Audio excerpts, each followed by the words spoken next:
நடிகர் சகோதரர் சூர்யா அவர்களுடைய அகரம் ஃபவுண்டேஷன் அது மிகப்பெரிய ஒரு மாற்றத்தை சமூகத்தில் ஏற்படுத்தி கொண்டிருக்கிறது அப்படிங்கிறது நம்ம எல்லாருக்கும் தெரியும். இப்போ 2 தினங்களுக்கு முன்பாக அதனுடைய ஆண்டு விழா நடந்துச்சு. அப்படியே கண்ணீரோடு அங்கே உட்கார்ந்து இருந்தார் நடிகர் சூர்யா. ஒவ்வொரு பிள்ளைங்களும் சாமானிய வீட்டு பிள்ளைங்க, சாமானிய வீட்டு பிள்ளைங்கன்னு கூட சொல்ல முடியாது, வறுமையில், ஏழ்மைன்னு கூட இல்ல, வறுமையில் உழன்ற பிள்ளைகள். பல குழந்தைகளுக்கு தாய் கிடையாது, பல குழந்தைகளுக்கு தகப்பன் கிடையாது. அப்படிப்பட்ட பிள்ளைகளை தேர்ந்தெடுத்து அழைத்து வந்து அவர்களுக்கு கல்வி கொடுத்து, தங்குமிடம் கொடுத்து, உணவு கொடுத்து, பயிற்சி கொடுத்து, இன்றைக்கு அவர் சொல்லும் போதே சிலுக்குது. இன்றைக்கு எத்தனை மருத்துவர்களை உருவாக்கி இருக்கிறது தெரியுமா அந்த அகரம் ஃபவுண்டேஷன்? எத்தனை பட்டதாரிகளை உருவாக்கி இருக்கிறது தெரியுமா அந்த அகரம் ஃபவுண்டேஷன்? அந்த அகரம் ஃபவுண்டேஷனை பற்றி நண்பர் அருமை சகோதரர் சமஸ் அவர்கள், புதிய தலைமுறையினுடைய செய்தி ஆசிரியர், தலைமை செய்தி ஆசிரியர் சமஸ் அவர்கள் ஒரு கட்டுரை எழுதுறாங்க பாராட்டி. அகரம் ஃபவுண்டேஷன் செய்யக்கூடிய பணிகளை பாராட்டுகிறார். பாராட்டி விட்டு அவர் பரந்துபட்ட பார்வைக்குள்ள கல்வி குறித்து பேசுகிறார். இந்திய கல்வித்துறைக்கு இந்த அகரம் ஃபவுண்டேஷன் ஒரு விதமான வழிகாட்டுகிறது. எப்படியெல்லாம் மாணவர்களை நம்ம தேர்ந்தெடுக்கணும், எங்கிருந்து அவங்களை பிக் பண்ணணும், எப்படி அவர்களுக்கு பயிற்சி கொடுக்க வேண்டும் என்பதற்கு அவங்க ஒரு சிஸ்டம் வச்சிருக்கிறாங்க அகரம் ஃபவுண்டேஷன் அப்படிங்கறதெல்லாம் சொல்லி பாராட்டி வாழ்த்துகிறார். தமிழ்நாடே வாழ்த்துகிறது. இப்ப இதுல என்ன பிரச்சனை? ஆனா ஒருத்தருக்கு பிரச்சனை வந்துருச்சு. யாருக்கு தெரியுமா? The great one and only Badri Seshadri. எது? அவன் யாரா? அவன் யாருன்னு கேக்குறீங்க? ஏங்க நம்ம பையங்க, நீங்க என்ன இப்படி பேசிட்டீங்க? பத்ரியா தெரியாது உங்களுக்கு? என்னங்க நீ சீரியஸா தெரியாதா? பத்ரிய தெரியுமா தெரியாதா? தெரியாதா? தெரியற அளவுக்கு அவன் ஒரு பெரிய ஆள் இல்ல. ஒரு வேண்டாம், என் வாயில ஏதாவது வந்துரும். ஏன்னா அவன் அதே மாதிரி பேசிருக்கான். என் வாயில ஏதாவது வந்துரும்னா பேசியிருக்கான். நம்மகிட்ட வீடியோவே இருக்குது.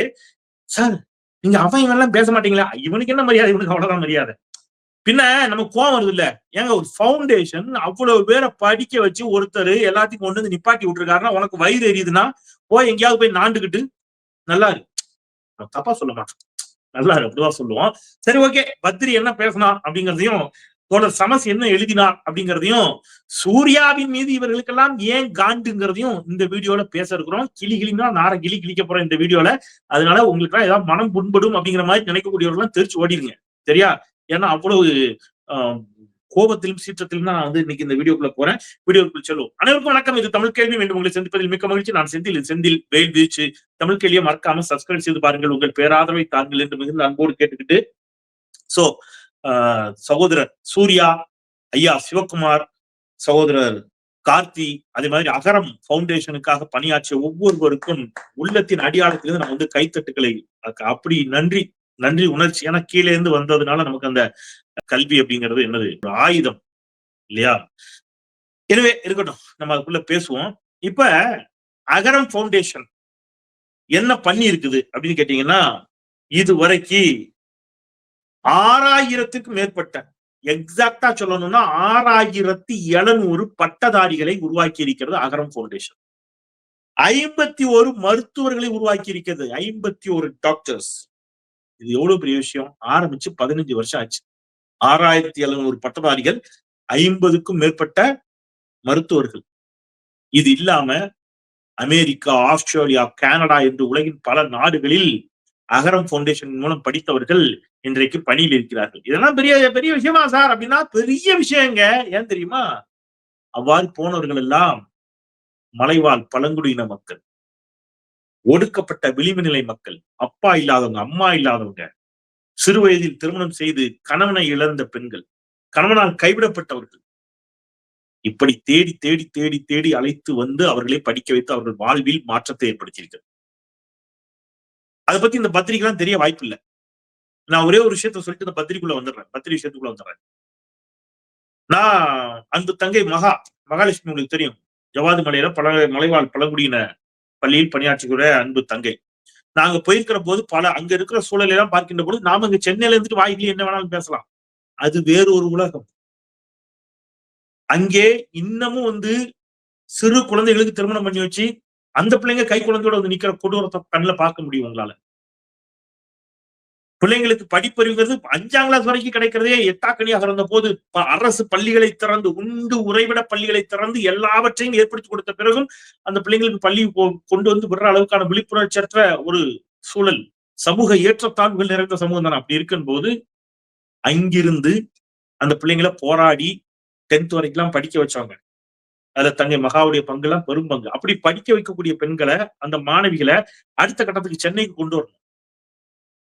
இந்த மாதிரி நான் உதாரணத்துக்கு மகாவை தெரிஞ்சதுனால சொல்றேன், தங்கைங்கிறதுனால. அந்த மாதிரி பல இடங்கள் அப்படி தேடி அந்த மாதிரி போவாங்க. அகரம் ஃபவுண்டேஷன்ல இருந்து வாலண்டியர்ஸ் அவங்க வீட்டுக்கு போவாங்க. அந்த வீடுகள்லாம் அதெல்லாம் நண்பர் சமஸ் எழுதியிருக்கிறார் அந்த கட்டுரையில. அந்த வீடு எப்படி இருக்கும் தெரியுமா? அவர் எழுதியிருக்கிறார். அவர் நேர்ல போய் பார்த்து அந்த புகைப்பட ஆதாரங்களோட அவர் குறிப்பிட்டிருக்கிறார். நாம சென்னையில ஒரு டபுள் பெட்ரூம், ட்ரிபிள் பெட்ரூம் பிளாட்ல இருக்கிறவங்க இருக்காங்க இல்லையா, அவங்களுடைய ஒரு அட்டாச்சு பாத்ரூம் என்ன சைஸோ அந்த சைஸ்ல தான் அவர்களுடைய பல பேருடைய வீடே இருக்கும். அப்ப எவ்வளவு வறுமைன்னு யோசிச்சு பாருங்க. அப்படி அந்த வறுமையில் இருப்பவர்களை பார்த்து அவர்கள் வறுமையை வெல்வதற்கு கல்வி மட்டும்தான் ஆயுதம் என்பதை உறுதி செய்து அவர்களை அழைத்து வந்து படிக்க வச்சு பெரிய அளவுல ஆக்கியிருக்காங்க. அதுல நண்பர் சகோதரர் சூர்யா அவர்கள் ஒன்னு சொல்றாரு, நடந்த ஒரு நிகழ்வு சொல்றாரு. அவர் அமெரிக்கா போறாரு. அமெரிக்கால ஏர்போர்ட்ல அவர் ஃபேமிலியோட போறாரு, குழந்தைங்களோட போறாரு. அங்க ஒரு தமிழ் தம்பி அவன் பாக்குறான். அவன் வந்து ஹாய் அப்படின்னு பேச வரான். அவர் ஃபேமிலியோட போகும்போது சரி பெருசா ஃபேன்ஸோட வந்து நம்ம அக்கமடேட் பண்ணிக்க வேண்டாம் அப்படிங்கிறதுனால அவர் கொஞ்சம் அப்படியே கடந்து போறாரு. அந்த பையன் திருப்பி வந்து அந்த இளைஞன் பேசுகிறான். பேசும்போது அந்த இளைஞன் அறிமுகப்படுத்திட்டு, அண்ணா என்னைய தெரியலையா அண்ணா, நான் தான் ஃபர்ஸ்ட் பேட்ச், அகரத்தினுடைய முதல் பேட்ச், ஃபர்ஸ்ட் பேட்ச் ஸ்டூடெண்ட் தான், அங்கிருந்து படித்து வந்தவன் அப்படின்னு சொல்லி அந்த இளைஞன் தன்னுடைய பெயரை அறிமுகப்படுத்திக் கொண்டு அமெரிக்காவில் ஒரு பெரிய நிறுவனத்தினுடைய இதுக்காக வந்திருக்கிறான், மீட்டிங்காக வந்திருக்கிறேன் என்று சொன்ன போது சூர்யா நெகிழ்ந்து போனார். ரொம்ப சந்தோஷம். அந்த இளைஞர்லாம் ரொம்ப சாமானிய விட்டு இளைஞன். சரி வாங்க 2 கார் எனக்கு வந்திருக்குது, ஒரு கார்ல நான் உங்களை டிராப் பண்ணிடுறேன்னு சொல்லும் போது, காஸ்ட்லி கார் ஒண்ணு உண்டு அமெரிக்கால, நமக்கு வாய்ப்புல அது பேர் வரல விட்டுருங்க, அந்த அது வந்திருக்குது, அந்த கார் வந்திருக்குது அப்படின்னு அந்த இளைஞன் சொன்னான். அப்படியே சொல்லிட்டு சூர்யா கண்ணுல தண்ணி வருது, முட்டி நிக்கி. டேய் பத்ரி, முண்டமே, தண்டமே, தண்டச்சோறு, அதெல்லாம் கல்வியினுடைய வழி தெரிஞ்சவர்களுக்கு தாண்டா தெரியும் தம்பி, உனக்கு தெரியாது. நான் சாடு வார்த்தையை யூஸ் பண்றதுக்கு ஏன் அவ்வளவு கோவம் வருதுன்னா, அவ்வளவு ஆத்திரம். அந்த கட்டுரைக்குள்ள வரேன். சமஸ் அவர்கள் எழுதுறது என்னங்கிறத நான் உங்கள்கிட்ட சொல்லிட்டேன். அவரு எப்படி அந்த மாற்றத்தை பற்றி எப்படி கொண்டு வருங்கிறத எழுதிட்டார். உடனே இவாள் நம்ம ஐயா களமிறங்கிட்டார். சமஸ் எப்போதும் போல மிகை உணர்ச்சியில் இந்த கட்டுரையை எழுதியுள்ளார். மிகை உணர்ச்சியா அகரமோ அல்லது வேறு எந்த கல்வி நிறுவனமோ செய்யக்கூடிய வேலையெல்லாம் பாராட்டத்தக்கதான், இல்லைன்னு சொல்லல. அதுக்காக வந்து அவங்கள விட பெரிய சாதனை செஞ்சவங்களா இருக்கிறாங்க. யாராவது செய்யலன்னு சொன்னாங்களா? உடனே ஒரு 4 பேரை சொல்றாரு. உல்லாஸ் என்ற அறக்கட்டளை, அருண் ஜெயின் நடத்தும் உல்லாஸ் அறக்கட்டளை. உடனே அடுத்தது இன்னும் 2-3 பேரை போடுறாரு. விப்ரோ நிறுவனத்தின் அசீம் பிரேம்ஜி என்ன உதவி செய்கிறார் தெரியுமா? ரோஹிணி நீல்கனி, நந்தன் நீல்கனி உருவாக்கியுள்ள அது என்ன செய்ய தெரியுமா? ஏகல்யா ஃபவுண்டேஷன் அப்படின்னு எல்லாத்தையும் எழுதுறாரு. எல்லாமே பாராட்டத்தக்கது. எல்லாருக்கும் நான் பாராட்டுகிறேன். யாரு கல்விக்காக சிறு உதவி செய்தாலும் பாராட்டத்தக்கது, இல்லைன்னா நான் சொல்லல. நீ இவ்வளவு நாள் நான் கேட்க, இப்ப அகரம் செஞ்சிருக்கா இல்லையா? அகரம் செய்த உடனே அவங்க மட்டும் தான் செய்யறாங்களா? தேசப்பிதா மகாத்மா காந்தி அவர்கள் அப்படின்னு உடனே மகாத்மா காந்தி மட்டும் தான் போராடினாரா? உடனே சுபாஷ் சந்திர போஸ் போராடல? யாரும் சொல்லடா, இன்னைக்கு மகாத்மா காந்தியை பாராட்டுகிறார்கள். நீ வேணா உன் செலவுல கை காசு போட்டு இல்ல உங்க பரம்பரை சொத்து ஏதா இருந்தா வித்து எடுத்துட்டு வந்து நீ ஒரு பாராட்டு விழா நடத்த இந்த இதுல போட்டவங்களுக்கு எல்லாம் என்ன பிரச்சனைன்னு நான் கேட்கிறேன். பிரச்சனை என்னன்னு நான் சொல்லட்டுமா? நூலிலை வேறுபாடு. உடனே வந்துடுவீங்களா என்னாச்சு? எல்லாத்துக்கும் நூலிலை வேறுபாடு. ஆமா, நூலிலை வேறுபாடு தான். ஏன்னு சொல்றேன், அகரம் ஃபவுண்டேஷன் வெறும் கல்வியை மட்டும் கொடுக்கவில்லை, அதோடு சேர்த்து அங்கே அவர்களுக்கு சமூக நீதியை கற்றுக் கொடுக்கிறது. அவர்களுக்கு வாலண்டியர்ஸ் வச்சு அவங்களுக்கு வகுப்பெடுக்கிறார்கள், வகுப்புகளுக்கு போய் பாடம் எடுக்கிறார்கள். இப்ப அன்னைக்கு அந்த ஃபங்க்ஷன்ல கலந்துகிட்டவங்களே பாத்தீங்கன்னா, எனக்கு தெரிஞ்ச நண்பர்களா நான் சொல்றேன், நான் பார்த்தேன். இப்போ தொடர்ச்சியாக கல்வி சார்ந்து பேசக்கூடிய ஊடகவியலாளர்கள், சகோதரர் கார்த்திகை செல்வன் நியூஸ் 18 தமிழ்நாட்டினுடைய செய்தி ஆசிரியர், அவர் இந்த நிகழ்வுல கலந்துக்கிறாரு. நீங்க அன்பு தங்கை மகா தன்னுடைய பிள்ளைகளை அழைத்து வந்து கலந்து கொள்கிறாள். என் அன்பு தங்கை, ஆருயிர் தங்கை மதிவதனி, நீங்க மதி வந்து அங்க போய் வகுப்பெடுக்கிறா தொடர்ச்சியா. அந்த பிள்ளைகளுக்கு சமூக நீதி வகுப்பெடுக்கிறாள். இவங்கெல்லாம் அந்த அந்த ஸ்டூடெண்ட்ஸோட டிராவல் ஆகுறாங்க. அப்போ சமூக நீதி அங்கே கற்றுக் கொடுக்கப்படுகிறது இல்லையா? நீங்க யோசிச்சு பாருங்க. வழக்கறிஞர் அருண்மொழி அக்கா எல்லாருமே அன்னைக்கு அங்க அந்த நிகழ்வுல கலந்துகிட்டவங்க எல்லாம் பாத்தீங்கன்னா, நடிகர் கமலஹாசன் அவர்கள் நீட்டுக்கு எதிராக அந்த மேடையில பேசுறாரு. அப்போ இவர்கள் எல்லோரும் கல்விக்காக ஏதோனும் ஒரு இடத்துல நம்ம பிள்ளைங்க எங்க பிள்ளைங்க படிச்சணுங்கிற துடிப்பு உள்ளவர்கள் இவர்கள் அத்தனை பேர். அந்த துடிப்பு இருக்கிறதுனால எங்க பிள்ளைங்க நம்ம பிள்ளைங்கிற வார்த்தை இவர்கள் எல்லோரும் வாயிலிருந்து வரும். அதுதான் அந்த கட்டுரையிலையும் சமஸ் அவர்கள் வெளிப்படுத்துகிறார். இப்ப இவருக்கு என்ன கடுப்பு அப்படின்னு கேட்டீங்கன்னா, பத்திரிகை இதுல என்ன கடுப்பு நான் சொல்லிடுறேன். அரிய வகை ஏழைகள் ஒண்ணு வச்சிருப்பாங்க. 70,000 மாசம் சம்பாதிக்கிறோம் ஏழைன்னு ஒரு கணக்கு. அகரம் அப்படி பார்க்கல. உள்ளபடியே ஏழைகள் யாரோ அவர்களை தேடி சென்றது. இப்ப அரசும் இதே மாதிரி பண்ணணும் என்று சொல்லுகின்ற பொழுது, ஒரு கட்டுரையாளர் ஒரு கட்டுரையை தீட்டுகின்ற பொழுது பிரச்சனை எங்க வருது? அரசு இதே மாதிரி போயிடுச்சுன்னா அரிய வகை ஏழைகளுக்கு இடம் போச்சா? அப்போ பதட்டம் வருகிறது, பயம் வருகிறது. அப்புறம் மிக முக்கியமாக இவங்க நீட்டை கொண்டு வந்ததுடைய காரணமே தீட்டு என்று சொல்லி நாங்கள் படிக்க கூடாது என்று சொன்ன குடும்பங்களிலிருந்து ஏராளமானோர் மருத்துவர்களாக ஆகிறார்கள். அவர்கள் படிப்பை மண்ணள்ளி போடணுங்கிறதுக்காக நீட்டுன்னு ஒண்ணு கொண்டு வந்தோம். நாங்க நீட்டு கொண்டு வந்தோம்.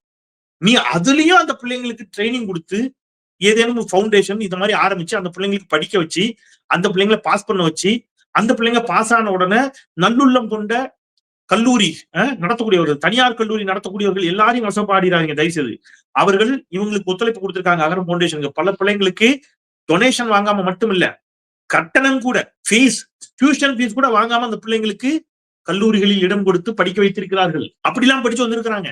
அப்படியெல்லாம் படிக்க வச்சு திருப்பி கொண்டு வந்து டாக்டர் நிப்பாட்டுறான். ஏன்னா இது இப்படி நிப்பாட்டும் போது எங்களுக்கு சிக்கலா வருது. இப்ப நாங்க இது வரைக்கும் உதவியை கூட எப்படி பண்ணிக்கிட்டு இருந்தோம்? ஹைடெக்கா பண்ணிக்கிட்டு இருந்தோம். ஒரு உதவினா கூட அதுல ஒரு ஹைடெக்கா இருக்கும். நாங்க ஃபங்க்ஷனை கூட மயிலாப்பூர்ல நடத்துவோம். நீங்க என்னடா எல்லாம் அங்க வந்து உட்கார்ந்து எல்லாம் கருப்பா இருக்கான். அந்த பிள்ளைங்க எல்லாம் வந்து கருப்பா இருக்கு. அப்போ உங்களால ஏத்துக்க முடியாது. அதான் காரணம். சார் பத்ரி ஒரு கருத்து எழுதியிருக்காரு. சமஸ் வந்து மிக உணர்ச்சி எழுதிவிட்டார். இது தப்புன்னு. இதுக்கு இவ்வளவு பிரச்சனையா சார் அப்படின்னா, பத்ரி இதுக்கு முன்னாடி பேசின வார்த்தை இருக்குல்ல, அதெல்லாம் கேட்டா உங்களுக்கு இன்னும் போகும். பத்ரினுடைய உள்ளம் எவ்வளவு பாய்சன், எவ்வளவு நஞ்சு கலந்த சிந்தனை அப்படிங்கிறதுக்கு ஏற்கனவே ஒரு நிகழ்வு இருக்கு. அதை நான் சொல்றேன். மணிப்பூர்ல 2 பெண்கள் நிர்வாணப்படுத்தப்பட்டு சாலைகள் எடுத்து செல்லப்பட்டு கூட்டு பாலியல் வல்லுறவுக்கு உட்படுத்தப்பட்டு ஒட்டுமொத்த உலகமும் அதிர்ந்து போன நிலைமையில இந்த தண்டத்தை கூட்டு பேட்டி எடுக்கிறாங்க ஒரு இதுல யூடியூப்ல. இந்த தண்டம் என்ன சொல்லிச்சு தெரியுமா? என்ன என்ன என்ன பிரச்சனை? என்ன நடக்கத்தான் செய்யுங்கிற மாதிரி. தப்புதான் இல்லைன்னு சொல்ல. பட் 2 பேருக்கு கடையில் சண்டை நடக்கும் போது இதெல்லாம் எப்போ நீ ஏதாவது கலத்தில அடிச்சா எப்படி இருக்கும்? உடனே இங்க தமிழ்நாட்டிலிருந்து கொஞ்சம் பேர் அக்கிரமம் அராஜகம் செய்கிறார்கள். என்னடா பண்ணிட்டான் இவனும் யாரையா பொம்பளை பிள்ளைய கைப்பிடிச்சு வச்சுட்டாங்கடானா இல்ல மணிப்பூர்ல நடந்ததை தட்டி கேட்கிறார்கள். இது அராஜகம் இல்லையா? வாடே வாடே வடி பர்சாரியே மண்டை மேல இருக்கிற கொண்டைய மறந்துட்டு இல்ல நீ.